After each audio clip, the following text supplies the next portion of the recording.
Comment ça va YouTube? Je suis très enrhumé. Mais c'est pas le sujet d'aujourd'hui. Les gars, vous savez, dans la vie, j'ai beaucoup voyagé, mais s'il y a bien un pays que j'ai pas fait jusqu'ici, c'est Singapour.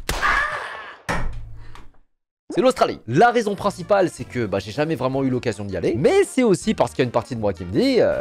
Mais c'est qui fait flipper de ouf ce pays. Entre les serpents venimeux, les araignées mortelles, les crocodiles ou encore les requins, on se parle quand même d'un endroit où littéralement tout peut te fumer. Et quand ils cherchent pas à te buter, ils te font au minimum très chier.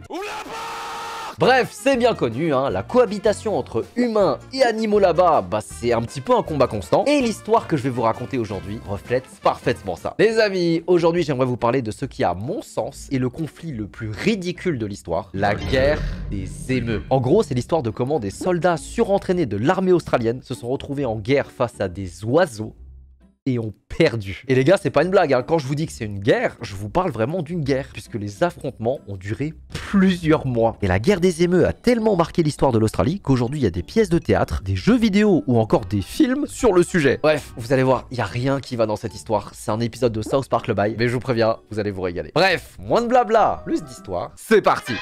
Mais avant ça, un petit mot de la part de notre sponsor d'aujourd'hui, Honkai Star Rail. Pour ceux qui connaissent pas, Honkai Star Rail, c'est un RPG gratuit développé par Hoyoverse, disponible sur PC, mobile et PS5. Et ce qui est génial avec ça, c'est que du coup votre sauvegarde elle est partagée sur toutes les plateformes, vous permettant de reprendre votre aventure où vous le voulez, quand vous voulez. Dans Honkai Star Rail, plus de 40 personnages jouables vous attendent, chacun avec son histoire, sa personnalité et un design unique. Et si vous aimez explorer, ce jeu est fait pour vous. Puisqu'en lançant le jeu, un monde semi-ouvert s'offre à vous, rempli de coffres, d'énigmes, de PNJ attachants et de secrets à découvrir. Surtout si vous vous rendez à la nouvelle destination, Amphoreus. Un monde inspiré des civilisations méditerranéennes avec ses statues de titans, ses termes antiques et des voyages entre deux mondes. Votre mission? Découvrir une vérité cachée et sauver un monde au bord du chaos. Mais surtout, vous pourrez incarner un nouveau personnage, Castoris, une thanatologue maudite capable de sacrifier la vie de ses alliés pour infliger des dégâts massifs. Elle invoque un dragon squelette géant et peut balayer d'un coup l'ennemi avec des attaques laser dévastatrices. Bref, c'est une DPS à haut risque, mais à haute récompense. Et pour célébrer le 2e anniversaire de Honkai Star Rail,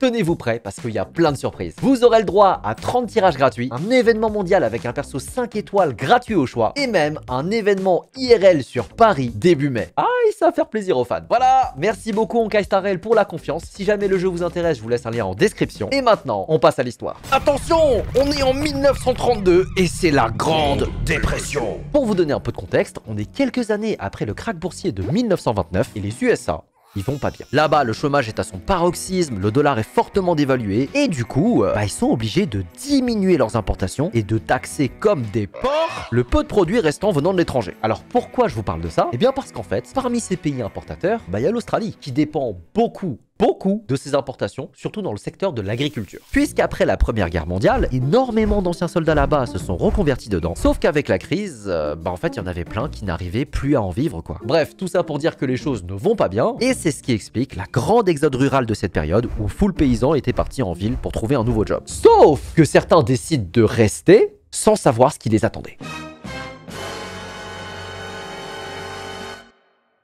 Ça, les gars, c'est un émeu. C'est un oiseau sous stéroïdes qui ressemble à une autruche, qui mesure 1,90 m pour 60 kg et qui peut courir à une vitesse de 60 km/h. Et retenez ça, parce que c'est très important pour la suite. Généralement, ils vivent dans cette zone-là de l'Australie et se dirigent vers la côte une fois la saison des amours terminée. Sauf que... problème. En 1932, le pays connaît un épisode de sécheresse exceptionnel et la nourriture se fait très rare. Du coup, nos oiseaux, qu'est-ce qu'ils font? Eh ils décident d'aller se servir chez les pauvres paysans australiens. Et là, attention, hein, je vous parle pas de quelques troupeaux, mais de 20 000 émeus.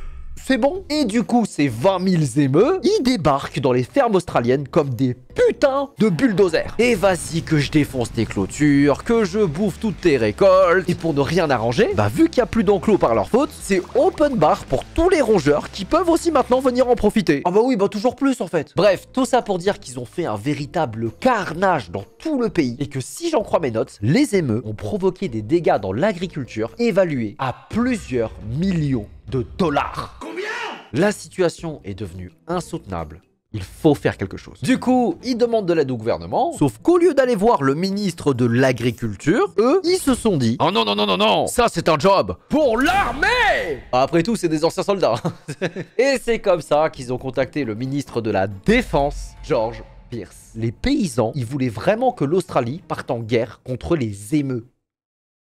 Et George Pierce, il a dit oui. Alors bon, il n'est pas complètement con non plus, hein, puisqu'il a signé un accord avec les fermiers, stipulant que l'opération serait entièrement financée par eux. Comme ça, si jamais cette idée de merde était vraiment une idée de merde, et ben au moins, c'était pas l'argent des impôts qui partait dedans. Mais alors, la question qui se soulève maintenant, c'est... C'était quoi ce plan? Eh ben c'est très simple. 3 soldats du régiment royal, 2 mitrailleuses Lewis, avec pour mission de buter un maximum d'émeutes. C'est un plan comme je les aime. Heureusement que c'était pas l'argent des impôts, hein. Sauf que ce qu'ils ne savaient pas, c'est que les émeutes avaient eux aussi un plan. Ok les gars, on dirait bien que les humains veulent nous faire cette fois-ci. Alors écoutez-moi bien, j'ai une idée. Quand ils nous tirent dessus, on court. Sergent, vous êtes un génie! Et c'est comme ça que la première bataille opposant l'armée australienne et les émeutes a eu lieu le 2 novembre 1932. Arrivés à l'aube, les 3 soldats s'approchent du troupeau d'oiseaux, les mettent en joue et ouvrent le feu. Sauf que la mission tourne au désastre. En fait, un truc que le commando avait pas du tout anticipé, c'est que plutôt que de rester en groupe pendant les tirs, les émeutes se dispersaient en plein de petits groupes et partaient dans toutes les directions. Résultat, la plupart des oiseaux ne sont pas touchés par les balles, celles qui touchent, bah elles les arrêtent pas, puisqu'à ce moment-là, on découvre qu'ils sont putain de résistants en fait. 10 balles pour ne serait-ce en tuer un, et surtout, je vous rappelle que ces oiseaux, ils courent à 60 km/h. Ce qui fait qu'après quelques minutes de fusillade, seulement 30 oiseaux sont abattus, et le reste réussit à s'enfuir. Mais ce n'est que partie remise, puisque 2 jours plus tard, nos soldats parviennent à repérer le troupeau près d'un barrage et décident de leur tendre une embuscade. Cette fois-ci, ils connaissent la réaction des émeutes et se laisseront plus surprendre. Du coup, ils se placent à un endroit stratégique pour mettre à exécution leur plan. En gros, leur idée, c'était qu'un des soldats fasse peur aux émeutes en tirant en l'air pour les rediriger vers un cul-de-sac où les 2 mitraillettes Lewis les accueilleront. Et cette fois-ci, avec une stratégie pareille, bah les émeutes, a priori, ils devraient pas s'échapper. Et conséquence, ils ont encore loupé leur coup. C'est pas possible ça! Mais alors, qu'est-ce qui s'est passé cette fois-ci? Eh ben en fait, les gars, ce qui s'est passé, c'est qu'au bout de 12 kills seulement, pour une raison que tout le monde ignore, alors que tout se passait bien, les mitraillettes des militaires se sont enrayées. Et du coup, encore une fois, la quasi-totalité des émeutes parvient à s'enfuir. Putain, ils ont une chatte pas possible, ces oiseaux.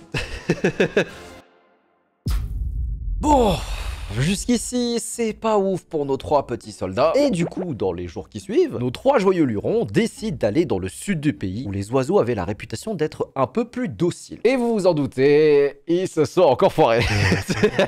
Et la question qui revient toujours, c'est pourquoi? Et bah parce qu'en fait, il s'est passé un truc de fou. Ça fait maintenant 1 semaine que les opérations ont commencé, et que plusieurs émeutes ont pu témoigner d'attaques de la part d'humains. Et ils se sont passés le mot. Les gars, c'est pas une vanne. Je suis devant l'article là et c'est fou furieux. Ils se sont mis à former des unités et désigner des guetteurs chargés de signaler la présence des humains afin d'éviter d'être capturés. Mais qu'est-ce que c'est que ça encore? Bref, les émeutes deviennent de plus en plus dures à approcher et à partir de là, les soldats, ils en ont marre. Il faut sortir le grand jeu. Du coup, ils décident de demander de l'aide au ministre de la Défense, George Pierce, en lui réclamant un camion militaire pour pouvoir y charger leurs mitraillettes et pour chasser les émeutes pendant qu'ils courent.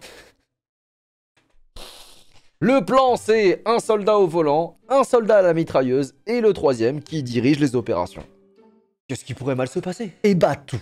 Absolument tout. Puisque premier problème, le terrain est beaucoup trop accidenté. Il y a plein de chemins que les soldats ils peuvent pas emprunter. Deuxième problème, les émeutes ils font des virages pas possibles, ce qui fait que c'est impossible de les suivre. Et enfin, 3e problème, bah c'est qu'en fait, dans cette région de l'Australie, il y a plein de cailloux partout sur le sol. Ce qui fait que la mitrailleuse, bah, elle rebondit dans tous les sens et c'est impossible pour les soldats de viser correctement. Ce qui fait qu'encore une fois, il y a que quelques émeutes qui sont abattus. Je vous jure, ces 3 soldats, c'est la Team Rocket. Ils ont que des galères, c'est une dinguerie. J'ai glissé, chef. Et vous savez, c'est quoi le pire dans cette histoire? C'est que tout ça, c'était filmé. En fait, George Pierce, ce qu'il avait fait, c'est qu'il avait embauché une équipe de reporters pour filmer l'ensemble des opérations pour montrer à quel point il était à l'écoute de son peuple. Sauf que jusqu'ici, tout ce qu'il y a dans la boîte, c'est juste une humiliation totale. Alors il avait beau diffuser des vidéos de propagande qui disaient que l'armée gagnait, les paysans, ils étaient pas dupes. Ils voyaient bien que leur récolte continue à se faire défoncer. Ce qui fait que face à leur mécontentement, naturellement, la presse s'est emparée de l'affaire. Il y avait des articles, en vois-tu, en voilà, qui se foutaient de la gueule de George Pierce. Les gars qui sont dans les villes, qui bossent pas du tout dans l'agriculture, ils découvrent ce qui se passe dans leur pays et se disent mais qu'est-ce que c'est que cette merde? Il y a une incompréhension totale sur la répartition des fonds. Est-ce que c'était l'argent des impôts ou est-ce que c'était ceux des paysans? Ce qui fait qu'il y avait des gens qui étaient vraiment pas contents. Et le scandale n'a fait que grossir, au point où au Parlement, George Pierce s'est fait défoncer par les élus qui disaient qu'il ferait mieux de donner toutes ces médailles de guerre aux émeux, vu que jusqu'ici, c'est eux qui avaient remporté toutes les batailles. Oh, là, ça fait mal à l'ego, là. Oh. Et c'est comme ça que George Pierce, humilié, décide de mettre fin aux opérations au bout de quelques semaines de campagne, après 10 000 balles tirées, 150 000 $ dépensés et moins de 1000 émeux abattus. Quelle humiliation! Nous sommes humiliés! Mais attention, ce n'est toujours pas fini, puisqu'après l'arrêt des opérations, les émeux, ils ont continué d'attaquer les champs. Et les fermiers, n'ayant pas appris leur leçon, ils ont redemandé de l'aide à George Pierce. Et il a redit oui. Et donc seulement 4 jours après l'abandon de la mission, la guerre contre les émeux reprend. Round 2. Alors attention, contrairement à ce que vous pouvez croire au vu de ce qui s'est passé précédemment, cette fois-ci, l'armée australienne ne s'est pas pris une race. Parce que cette fois-ci, avec le temps, nos soldats avaient enfin assez de recul pour comprendre la stratégie des émeutes. Et donc maintenant, pendant les batailles, ils rencontraient quand même un peu plus de succès. Et apparemment, après la reprise du conflit, l'armée publie un rapport indiquant que 100 émeutes étaient tués par semaine. Bon, on va pas se cacher, on est encore loin du compte, mais c'est déjà mieux que la dernière fois. Et au bout de 1000 émeutes tués, George Pierce a mis un terme à la campagne.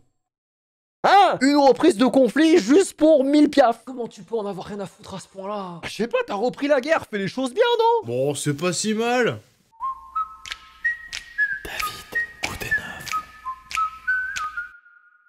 Et c'est comme ça que les émeutes ont remporté leur guerre face à l'armée australienne, faisant du pays la seule nation à avoir perdu une guerre face à un adversaire non humain.